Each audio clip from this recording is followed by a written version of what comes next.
మీ business ఏదైనా మీ ఊర్లో promotion చేయాలంటే అది సుమన్ టీవీతోనే సాధ్యం. ఇప్పుడే సంప్రదించండి. శివరాత్రి సందర్భంగా శ్రీశైలంలో బ్రహ్మోత్సవాలు అయితే ప్రారంభమవుతున్నాయి. శివరాత్రి సందర్భంగా శ్రీశైలంలో ఎలాంటి ఏర్పాట్లు చేస్తారో మనం ఈవో గారు ఉన్నారు, అయితే special deputy collector EO Srisailam EO గారు ఉన్నారు. చెప్పండి సార్, శివరాత్రి సందర్భంగా ఇలా ఏర్పాట్లు ఎలా ఉన్నాయి సార్? ఓం నమ శివాయ, శ్రీమాత్రే నమః. మహాశివరాత్రి బ్రహ్మోత్సవాలు రేపటి నుంచి మార్చి 1వ తారీఖు వరకు అంగరంగ వైభవంగా జరపడానికి సంబంధించినటువంటి ఏర్పాట్లన్నీ తుదిదశకు వచ్చేసినాయి.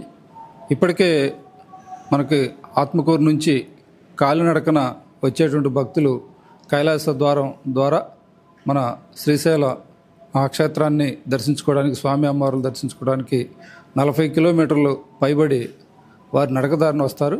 ఆ నడకదారిని వచ్చేటువంటి క్రమంలో బైర్లూటి, నాగులూటి, అదేవిధంగా ఆంజనేయ స్వామి, అదేవిధంగా వీరభద్ర స్వామివారి యొక్క ఆలయ ప్రదేశాలు, దాంతోపాటు మనకు పెద్ద చెరువు, అలాంటి కొన్ని ఏరియాస్లో ఎక్కడైతే వారు సేద తీరటానికి సంబంధించినటువంటి చలువ పందిళ్ళు, అక్కడ మరుగుదొడ్ల వస్తే, మంచినీటి వస్తే, దాంతోపాటు వారు ఎక్కువగా ప్రయాణం చేసినటువంటి సందర్భంలో అలసటకు గురవటం, చిన్న చిన్న మరి ఆరోగ్యపరమైన సమస్యలు కూడా వస్తాయి. కాబట్టి మెడికల్ క్యాంపులో కూడా సాధారణ మెడికల్ క్యాంపు కాకుండా స్పెషలైజ్డ్ డాక్టర్స్ తోటి కూడా ఏర్పాటు చేయడం జరిగింది. గత సంవత్సరం ఉన్నటువంటి, అంతకుముందు ఉన్నటువంటి అనుభవాల దృష్ట్యా కొంతమంది వారికి చిన్న అంటే ఎక్కువ ప్రయాణం చేసినప్పుడు వచ్చేటువంటి చెస్ట్ పెయిన్ లాంటి వాటికి కూడా డాక్టర్ అందుబాటులో ఉంచడం, అదేవిధంగా ప్రతి 10 కిలోమీటర్ల నుంచి 15 కిలోమీటర్ల పరిధిలో అవసరమైనప్పుడు వినియోగించుకోవడానికి అని చెప్పేసి advanced life saving ALS ambulance అంటాం.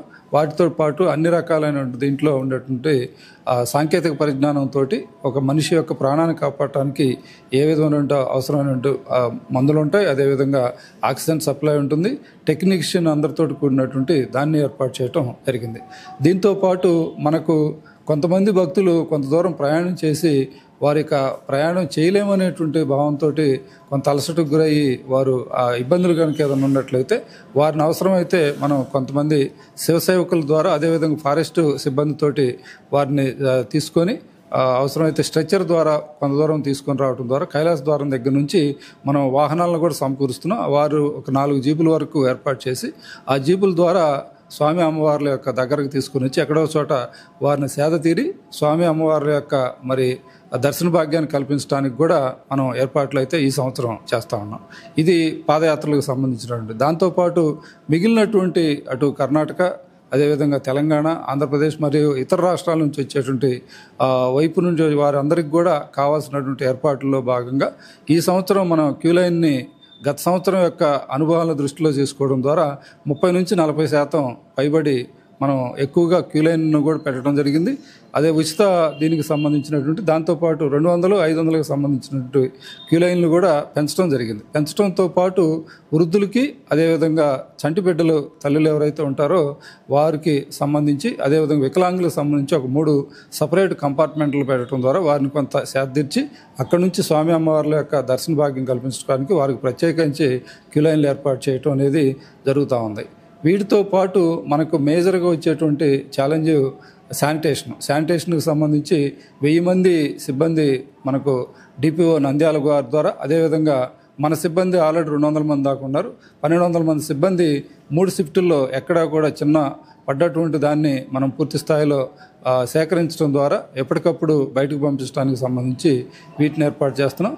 దీంతో పాటు ఒక 1200 మంది శివసేవకులుగా నమోదు చేసుకున్నటువంటి వారు మరి యొక్క స్వామి అమ్మవార్లకు జరిగేటువంటి కార్యక్రమాలు, అదేవిధంగా వివిధ చోట్ల వారి యొక్క సేవలు ఉచితంగా వారు నమోదు చేసుకోవడం ద్వారా మనకున్నటువంటి సిబ్బంది పోలీస్ సిబ్బంది ఉంటారు, అదేవిధంగా సివిల్ సిబ్బంది ఎవరైతే ఉంటారో వారికి సంబంధించినటువంటి వారి యొక్క దీంతో పాటు వీరు అవసరమైనటువంటి స్వచ్ఛందంగా సేవ చేయడానికి కూడా ఒక 1200 మంది ఉంటారు. సివిల్ సిబ్బంది ఒక 1800 మంది, 3000 మంది పోలీస్ సిబ్బంది, అదేవిధంగా మరి జిల్లా అధికారులు అందరూ కూడా ఒక్కొక్కరు ఒక్కొక్క ఏరియాకి సంబంధించి బాధ్యతలు తీసుకోవడం, అదేవిధంగా మన దగ్గర ఉన్నటువంటి 6 జోన్లు, అదేవిధంగా 11 సంబంధించినటువంటి ఏవైతే మన అడ్మినిస్ట్రేటివ్ జోన్స్గా విభజించుకున్నాం వాటిని సెక్టార్ కింద ఉన్నటువంటి వాటిని అన్నింటినీ మరి జిల్లా కలెక్టర్ గారికి ఇచ్చినటువంటి సూచనలు, వారు ఇచ్చినటువంటి ఉత్తర్వులు ఏవైతే ఉన్నాయో ఆయా సిబ్బంది పనిచేస్తారు. పోలీసు వారు కూడా వారికి ఇచ్చినటువంటి. ఈ సంవత్సరం మనం ప్రత్యేకించి సిబ్బందికి ఇచ్చేటువంటి ID కార్డును కూడా మనం QR కోడ్ తోటి ఏర్పాటు చేస్తున్నాం. అది వినూత్నంగా చాలా చక్కగా ఉండేటువంటి ప్లాస్టిక్ నాన్ టేరబుల్, దాన్ని అంటే మార్చడానికి లేదు. దాన్ని ఇది ఈ 11 రోజుల పాటు వారు ధరించేటువంటి క్రమంలో ఏదైనా నీళ్ళు పడ్డా అట్లాంటి వాటికి సంబంధించిన ఏర్పాటు చేస్తున్నాం. తర్వాత ఎవరు ఎక్కడ సిబ్బందికి ఎన్ని కేటాయించాం, వారు ఎక్కడ దీంట్లో ఉన్నారనేది కూడా మనం మానిటర్ చేసుకోవడానికి సిస్టమ్ అనలైజ్డ్ MIS రిపోర్ట్ కూడా మనకు జనరేట్ అవుతుంది. దీంతో పాటు చిన్నపిల్లలకు సంబంధించి వారు తప్పిపోకుండా ఉండటానికి ఒక మన QR కోడ్ తోటి కూడినటువంటి ఐడెంటిఫికేషన్ రబ్బర్ బ్యాండ్ ఒకటి వారికి వేస్తూ ఉన్నాం. సో దాని ద్వారా ఏదైనా చిన్నపిల్లలు తప్పిపోవటం కానీ వాటికి సంబంధించింది. తర్వాత మనకు పిలిగ్రిమ్స్ కౌంటింగ్కి సంబంధించి మన దగ్గర ఇప్పుడు 2 కౌంటర్స్ ఉంటాయి. ఒకటి స్వామి వారు దర్శించుకున్నాక బయటకు వచ్చేటప్పుడు ఎంతమంది పిలిగ్రిమ్స్ దర్శించుకున్నారో అది ఒకటి ఉంది. అదేవిధంగా అన్నదానం దగ్గర ఒకటి ఉండదు. 2 వీటితో పాటు ఇప్పుడు కైలాస ద్వారం దగ్గర కాలినడకన ఎంతమంది వస్తున్నారో ఒకటి, అదేవిధంగా శివదీక్ష శిబిరాలకు నుంచి ఎంతమంది చంద్రావతి కళ్యాణ మండపం నుంచి వచ్చేటువంటి వారిని మరి SKD గేట్ శ్రీకృష్ణదేవరాయ గేట్ దగ్గర నుంచి అక్కడ ఒక ప్రత్యేకించి కెమెరా ద్వారా ఎంతమంది శివభక్తులు స్వామి అమ్మవారిని దర్శించుకోవడానికి వస్తున్నారో కూడా ఈ సంవత్సరం ప్రత్యేకించి దీన్ని చూస్తున్నాం. అదేవిధంగా మనకు శిఖరం దగ్గర వాహనాలు ఎన్ని వస్తున్నాయి అనేటువంటి వాటిని కూడా మనం లెక్కించుకోవడానికి ఇది అంటే ఈ సంవత్సరం ప్రతి దాన్ని కూడా లెక్క ఇచ్చడం ద్వారా రాబోయే రోజుల్లో పూర్తి స్థాయిలో మన యొక్క ప్రణాళికని తయారు చేసుకోవడానికి కూడా ఇవి బాగా పనికొస్తాయి. అదేవిధంగా లెక్కలు చెప్పేటప్పుడు కూడా ఎంతమంది భక్తులు స్వామివారిని దర్శించుకున్నారు, ఎంతమంది కాలినడకన వచ్చారు, ఎంతమంది శివదీక్షా పరులు మరి స్వామి అమ్మవార్ల యొక్క వారితో మిరుముడితోటి వచ్చారనేది కూడా ఈ సంవత్సరం మనం వాటన్నిటిని కూడా ఏర్పాటు చేస్తున్నాం. అదేవిధంగా గంగాధర మండపం నుంచి మనకు నంది సర్కిల్ వరకు బోత్ చాలా బాగా దాన్ని సెంటర్ డివైడర్గా ఇచ్చినటువంటి తారు రోడ్డు ఏర్పాటు చేస్తాం. పక్కన ఉన్నటువంటి వాటిల్లో కూడా మనం చలువు పందిరులను ఏర్పాటు చేసి అవసరమైతే ఎక్కువ మంది కనుక క్యూ లైన్లో కనుక ఉన్నట్లయితే వాటిని స్టాప్ గ్యాప్ కింద హోల్డింగ్ ఏరియా కింద ఉపయోగించుకుంటాం. లేనప్పుడు మిగతా భక్తులు ఎవరైతే ఉన్నారో వారు చేర్చడానికి అక్కడ కాసేపు విశ్రాంతి తీసుకోవడానికి కూడా చాలా మన దాదాపు చాలా మంచి ఇది వచ్చింది. దాంతోపాటు చెప్పుల యొక్క దాచిపెట్టుకోవడానికి కూడా మనం సపరేట్గా గతంలో లాగా ఎవరినో ₹1 కూడా తీసుకోకుండా వారికి రోజు కింద అని చెప్పి ఉచితంగా ఏర్పాటు చేయడం, లగేజ్ని భద్రపరచుకోవడానికి కూడా కౌంటర్లు ఏర్పాటు చేస్తాం. కొబ్బరి కాయల యొక్క విక్రయశాలకు సంబంధించి ఒక 3 కౌంటర్లు ప్రత్యేకించి ఏర్పాటు చేస్తాం. లడ్డు కౌంటర్లు గత సంవత్సరంలో 22 కౌంటర్లు ఉంటే వాటిని 29 కౌంటర్ల కింద పెంచడం ద్వారా ఎవరైతే మరి భక్తులు ఉంటారో వారి దర్శనం చేసుకున్నాక లడ్డు కోసం ఎక్కువసేపు వెయిట్ చేయకుండా దాన్ని ఏర్పాటు చేస్తాం.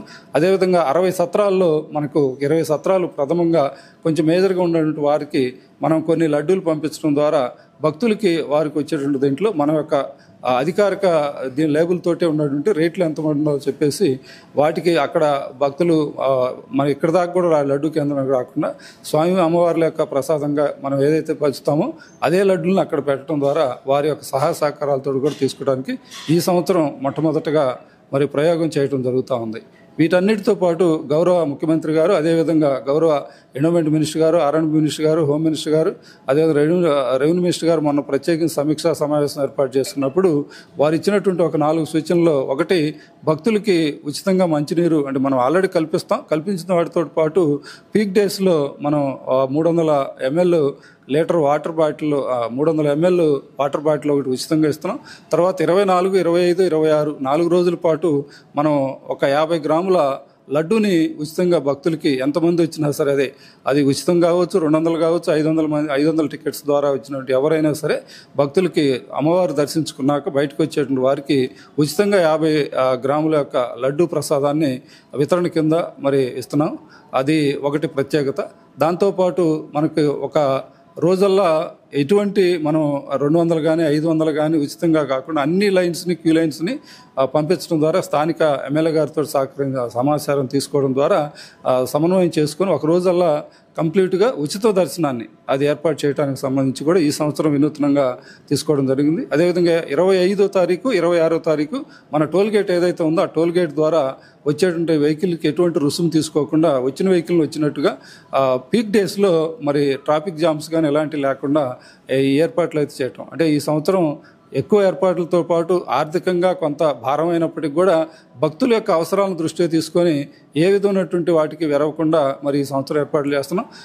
ఏర్పాట్లని మనం అన్నీ కూడా శుద్ధించుకొచ్చిన ఈరోజు ఇప్పుడు మళ్ళీ సిబ్బందితో కూడా నేను ప్రత్యేక సమావేశం చేసుకొని ఎవరెవరికి ఏ బాధ్యతలు అప్పగించాం, వారు ఏ విధంగా పనిచేయాలి, భక్తుల పట్ల ఏ విధంగా వ్యవహరించాలి, వ్యవహరించే క్రమంలో మనకు ఎటువంటి చిన్నపాటి భక్తులకు అసౌకర్యం కలగకుండా ఈ స్వామి అమ్మవార్ల యొక్క మరి దర్శనానికి అదేవిధంగా ఈ మహాశివరాత్రి బ్రహ్మోత్సవాల్లో పాల్గొనేటువంటి వివిధ రాష్ట్రాల నుంచి వివిధ ప్రదేశాల నుంచి వచ్చేటువంటి వారికి మరి మంచి ఫీలింగ్ తోటి ఇక్కడ నుంచి వెళ్ళాలని చెప్పేసి కోరుకుంటూ ఏర్పాట్లన్నింటిని కూడా చేయడం జరుగుతుంది. తరహాలో మీరు మొత్తం అయితే చేస్తున్న పకడ్బందీగా ఏదైతే దర్శనం టికెట్ ఉందో క్యూఆర్ స్కాన్ అయితే చేస్తారు, దాంట్లో గందరగోళం జరిగిందని చెప్పి వార్తలు వస్తున్నాయి. దీని మీద ఏం చెప్తారు సార్?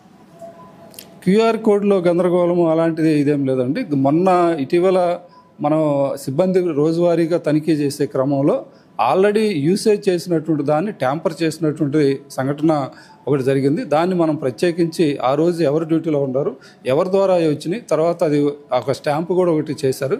దానికి సంబంధించి మనం ఫుటేజ్ తీసుకొని సిబ్బందిని గుర్తించడం జరిగింది. వారి మీద కఠినమైన చర్యలు తీసుకోవడం ద్వారా చట్టబద్ధంగా ఉండి మిగతా వాళ్ళకు కూడా గుణపాఠం లాగా కూడా చెప్తాను.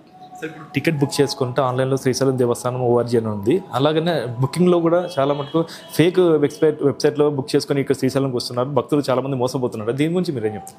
ఇప్పటికే మనం ఆల్రెడీ దీనికి సంబంధించి మనం ప్రత్యేకించి పత్రికా ప్రకటన ఇలాంటివి ఇస్తున్నాం. భక్తులకి మరలా చెప్పేది ఏంటంటే, మీకు ఏదైనా సమాచార విషయంలో కనుక ఉన్నట్లయితే మన కంట్రోల్ రూమ్లో 3 నంబర్లు ఇవ్వడం జరిగింది. వారి ద్వారా చేసుకొని ఇది కరెక్ట్ అయినటువంటి వెబ్సైటా కాదనేది వెరిఫై చేసుకోమంటున్నాం.